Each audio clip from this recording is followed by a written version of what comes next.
मालिक को प्रणाम, दाजी को प्रणाम, सभी भाइयों बहनों को प्रणाम। विजडम ब्रिज बुक की श्रृंखला में आज हम सिद्धांत 1 में पढ़ेंगे एकल परिवार आजादी देते हैं।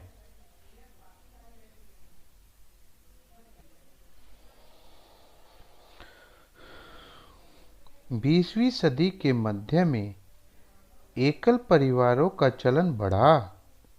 जैसे जैसे दुनिया में शहरीकरण बढ़ने लगा, लोग शहरों की ओर आने लगे। भारत, चीन और ब्राज़ील जैसे कुछ देश प्रतिभाओं की देन बने।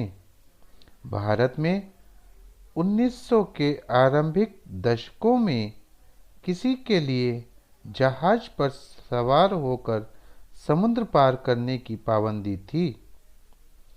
एक सदी आगे आए तो भारतीयों को दुनिया के हर हिस्से में प्रवास करते देखा जा सकता है।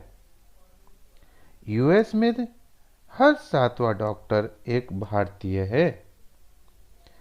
हमारे परिवार ने भी गांव छोड़ दिया।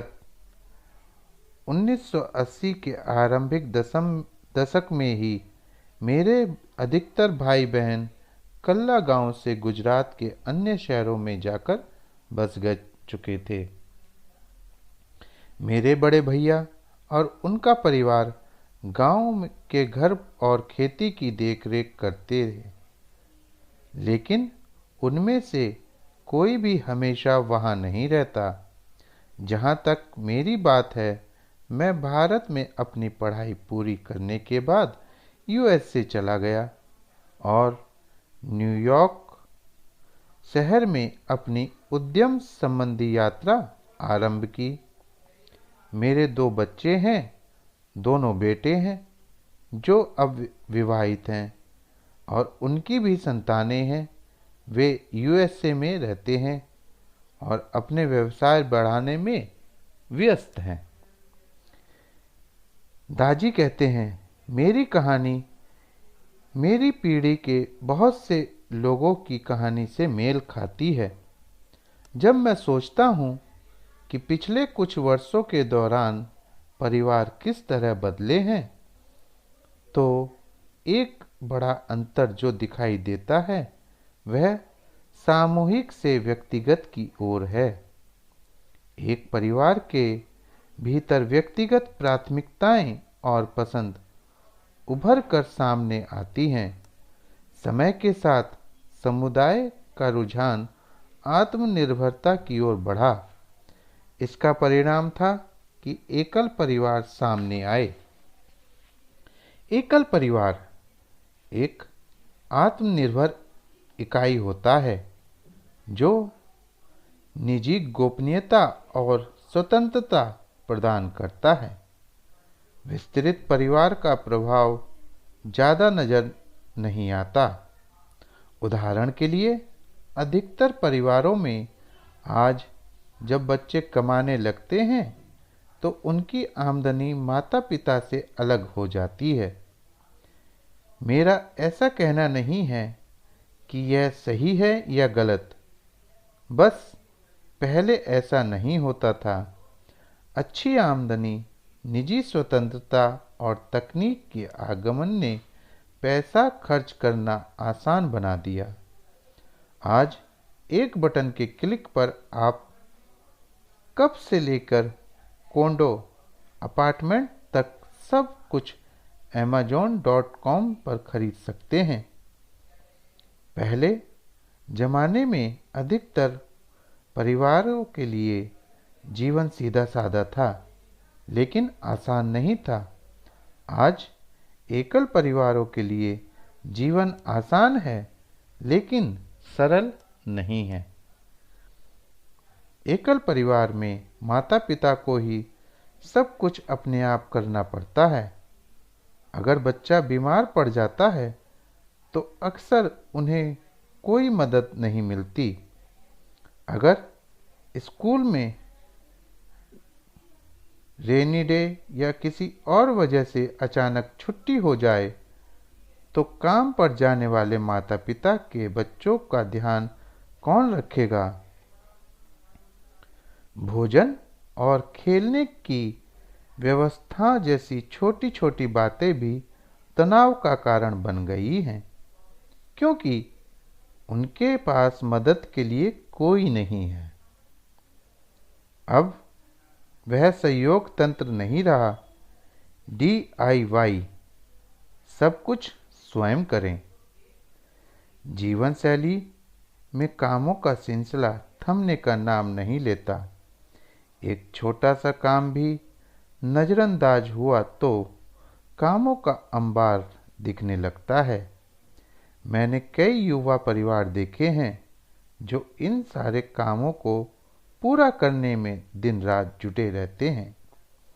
माँओं को घर से बाहर पेशेवर और घर में होम मेकर की दोहरी भूमिका निभानी पड़ती है। पिता कई तरह के काम करते हैं। माता पिता के तनाव की वजह उनका काम नहीं, बल्कि सहयोग तंत्र का अभाव है। अगर परिवार में एक बच्चे का जन्म हुआ है तो माता पिता के लिए बड़ी परेशानी पैदा हो जाती है। नवजात शिशु का स्वागत करना बहुत अच्छा लगता है, पर यह बहुत खर्चीला और तनावपूर्ण भी होता है। परिवार में किसी नए बच्चे के आगमन की खुशी को ऐसे शब्दों में बयान नहीं करते। जर्मनी के Max Planck Institute of Demographic Research के अनुसार बेरोजगारी, तलाक या प्रियजन की मृत्यु के अनुभव की तुलना में माता पिता पहली संतान के जन्म के पहले वर्ष में खुशी के स्तर में कहीं ज़्यादा कमी महसूस करते हैं। अपने परिवार का पालन करना सराहनीय हो सकता है, पर सब कुछ अकेले करने से इसका आनंद जाता रहता है। पहले ज़माने में चाहे कोई परिवार धनी होता या निर्धन, हर किसी के पास एक सहयोग तंत्र रहता था। किसी भी कठिन समय के लिए सबके पास सहारे के लिए कंधा होता था। आज धनी व्यक्ति अपने लिए पूरा गांव खरीद सकता है। वे आया, रसोई और सफाई करने वाले सहायक रख सकते हैं, लेकिन मध्यम वर्गीय परिवार तो earning to afford day care syndrome, बच्चे को डे केयर में रखने से माता पिता को अतिरिक्त कमाई करने के लिए काफ़ी जद्दोजहद करनी पड़ती है, को हल करने में ही उलझे हैं। जिन परिवारों की आय और कम है, वहाँ तो हालात और भी बुरे हैं। अधिकतर माता पिता को परिवार का भरण पोषण करने के लिए दिन रात काम करना पड़ता है। जब वे ऐसा करते हैं तो बच्चे अपना अधिकतर समय स्क्रीन पर बिताते हैं और कई बार भयानक डिजिटल गलियों में अकेले ही भटकने लगते हैं। आजकल एकल परिवारों का यह अलगाव हम सबको प्रभावित कर रहा है। अलगाव से अकेलापन पैदा होता है, जो सार्वजनिक रूप से सेहत को नुकसान पहुंचा रहा है। एक दिन में 15 सिगरेट पीने से सेहत को जो नुकसान होता है, उतना ही नुकसान लंबे समय तक अकेले रहने से सेहत को होता है। 2018 में हुए AARP सर्वेक्षण के अनुसार यूएसए में 45 की आयु से अधिक 3 वयस्कों में से एक अकेलापन महसूस करता है। निर्धन परिवारों में तो दो में से एक इंसान अकेलेपन का शिकार है। जापान और यूके जैसे दूसरे विकसित देशों में भी अकेलेपन के चौंका देने वाले स्तर दिखाई दे रहे हैं। यूके में सरकार ने एक विशेष मंत्रालय बनाकर एकाकीपन मंत्री नियुक्त किया है। क्या आप चिंतित हैं? तो इसे आजमाएं। अगली बार जब भी आप स्वयं को किसी तरह की चिंता से घिरा महसूस करें तो इसे आजमाएं। अपनी डायरी में लिखें कि आपको किस बात की चिंता सता रही है। उदाहरण के लिए, मान लें कि आपको अपनी नौकरी खो देने की चिंता हो रही है। तब आप कुछ इस तरह लिख सकते हैं: क्या मैं अपनी नौकरी खोने के डर से चिंतित हूँ? क्यों? क्योंकि मेरी कंपनी में कटौती करने के लिए लोगों को निकाला। मैं क्या कर सकता हूँ? अपना रिज्यूम फिर से बनाना है, अपना बजट देखना है, कुछ नए कौशल सीखने शुरू करने हैं। जब हम अपनी चिंताओं को कहीं लिख देते हैं तो हमारा ध्यान भय और व्याकुलता जैसे नकारात्मक भावों से हट जाता है। समस्या को शब्दों में पिरो देने से उसे उचित आकार में लाया जा सकता है। डायरी लेखन से आपका ध्यान समस्या और नकारात्मकता से हटकर हल खोजने में आ जाएगा।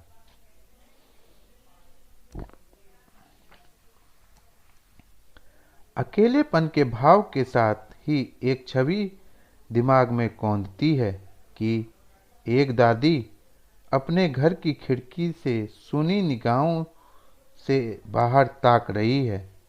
लेकिन यह तस्वीर और भी दुखदाई है। हेल्थ सर्विस कंपनी सिग्ना ने 2018 में 20,000 वयस्कों पर किए गए सर्वेक्षण में पाया कि हमारी युवा पीढ़ी जेन जेड सबसे ज़्यादा अकेलेपन का शिकार है। ये हमारे बच्चे ही हैं जो अकेलेपन से जूझ रहे हैं। जिस दुनिया में समुदाय रूपी अपनेपन का अभाव कम होता जा रहा है, उसमें हम अपने बच्चों को खुशहाल और दृढ़ कैसे बना सकते हैं? इसका हल पाने के लिए हमें उसी ओर जाना होगा जिसने इंसानों को इस धरती की सबसे उन्नत प्रजाति बनाया है।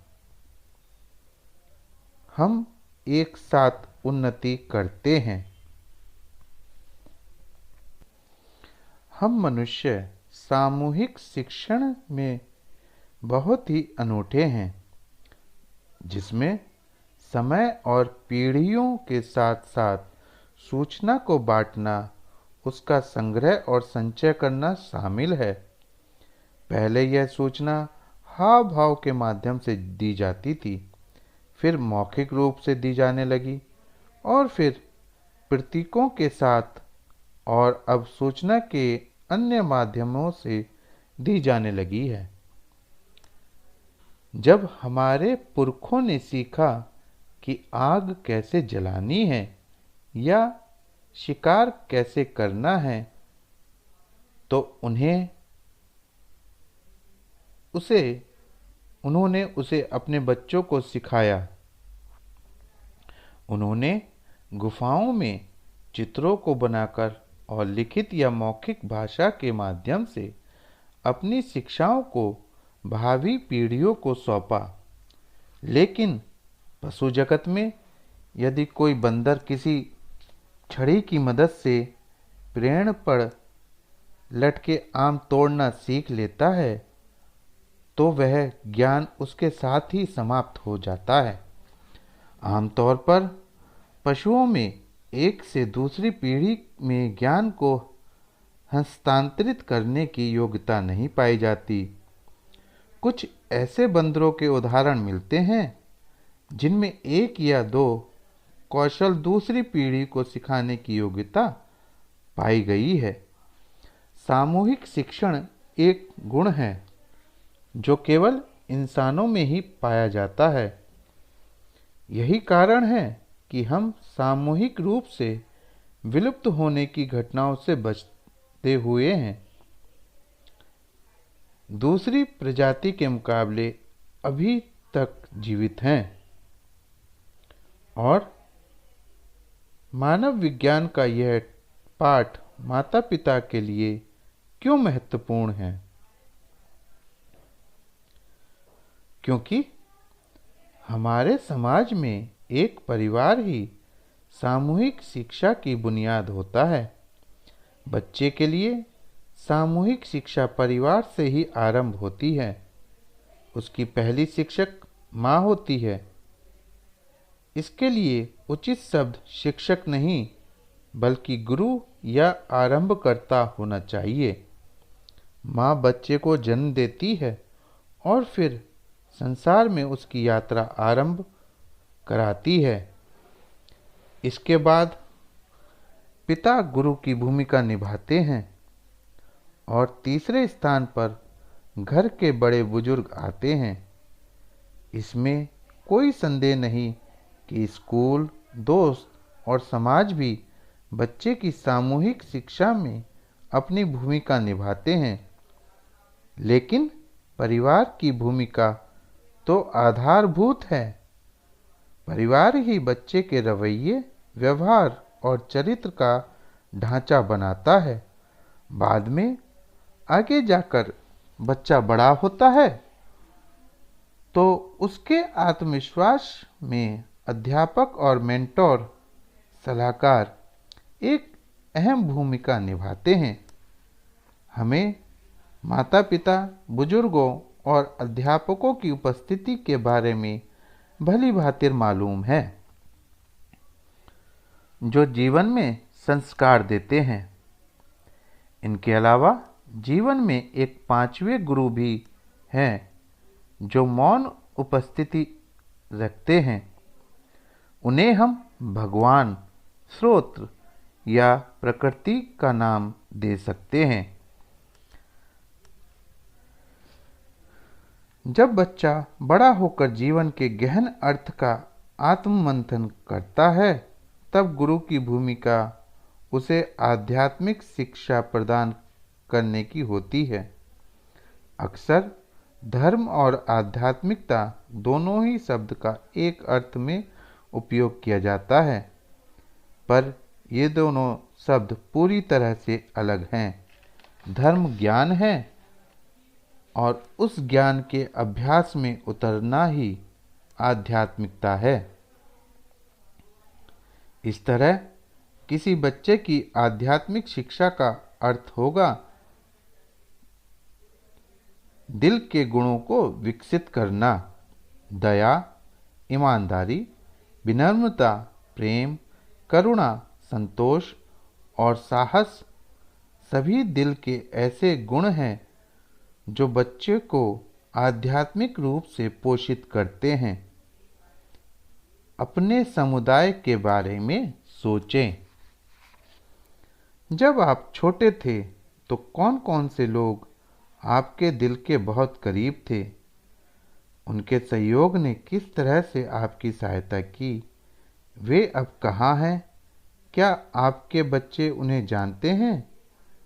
अपने बच्चों को उस समुदाय से नज़दीकियां बढ़ाने के लिए आप अपनी ओर से क्या कर सकते हैं?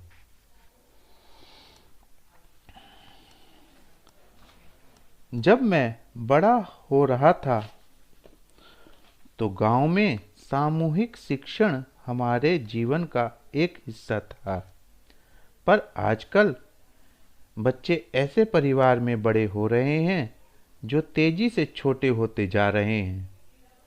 समुदाय और खास तौर पर बड़े बुजुर्गों की मौजूदगी के बिना बच्चों का सामूहिक शिक्षण नहीं हो पाता।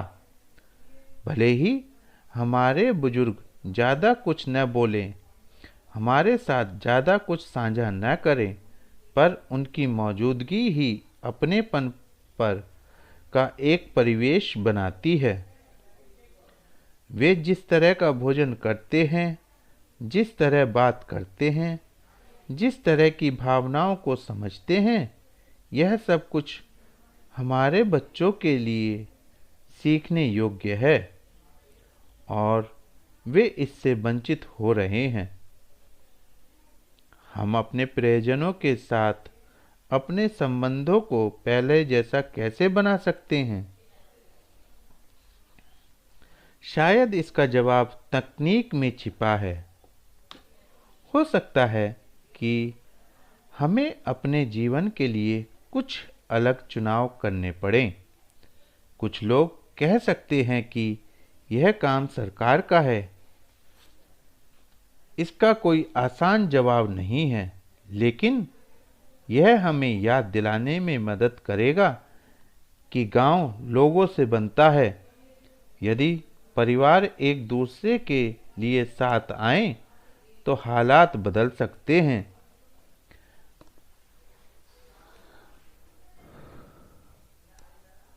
हम सभी आपस में बौद्धिक, नैतिक और आध्यात्मिक रूप से जुड़े हुए हैं और हमारा सामूहिक प्रारब्ध एक जैसा है। जब हमारा संबंध ऐसा है, तो क्या छोटी मोटी बातों को हम आपस में अलग करना चाहिए? हमें खुद को याद दिलाना होगा, हमें चाहे हम कितने भी संपन्न हो जाएं, कितना भी स्वस्थ महसूस करें या फिर कितनी भी प्रगति कर लें, हमें फिर भी एक दूसरे की आवश्यकता है। हमारे बच्चे और बुजुर्गों को अब भी लोगों का अपनापन चाहिए। हम सभी को अपने लोगों का साथ चाहिए। यह हमारा कर्तव्य बनता है कि हम ऐसा समुदाय बनाएं जिसमें हम सभी फल फूल सकें। अब भी एक गांव पूरा चाहिए। दैनिक दुविधा। प्रश्न: मैं और मेरी पत्नी अपने जीवन के रहन सहन को बेहतर बनाने के लिए 5 वर्ष पूर्व शहर आ गए। हाल ही में हमारी एक संतान हुई है और हम नहीं जानते कि छोटे बच्चे को कैसे पालते हैं। हमें लगातार यही चिंता रहती है कि हम कुछ गलत तो नहीं कर रहे। क्या हमें अपने कस्बे में वापस जाकर कुछ समय तक अपने माता पिता के साथ रहना चाहिए? हमें क्या करना चाहिए? दाजी कहते हैं, आपको बच्चे के जन्म की बधाई। इन दिनों अधिकतर दंपत्ति ऐसे हैं जिन्हें बच्चों की देखभाल करने का पहले से कोई अनुभव नहीं होता, इसलिए आपकी चिंता समझ सकता हूँ। आप चिंता न करें, आप करते करते समय के साथ सीख जाएंगे। अपने दिल पर भरोसा रखें और मदद मांगने में झिझक न करें। लोग हमारी कल्पना से कहीं ज़्यादा मिलनसार और मददगार होते हैं। अगर आप परिवार के पास रहने जा सकते हैं तो अच्छी बात है। महामारी के दौरान घर से काम करने की सुविधा होने के कारण लोगों को अपने माता पिता के नज़दीक रहने का अवसर मिला है। घर में बुजुर्गों की उपस्थिति से माता पिता और बच्चों के बीच संबंध बेहतर बनाने में मदद मिलती है। खास तौर पर इससे माँ और बच्चे का नाता मजबूत होता है। उदाहरण के लिए, कई अध्ययनों में पता चला है कि किस तरह परिवार में दादी के होने से माँ और बच्चा बेहतर संपर्क विकसित कर पाते हैं। इससे आपका तनाव भी कम होता है और आप दूसरे कामों पर ध्यान दे सकते हैं और बारी-बारी से बच्चे की देखरेख कर सकते हैं।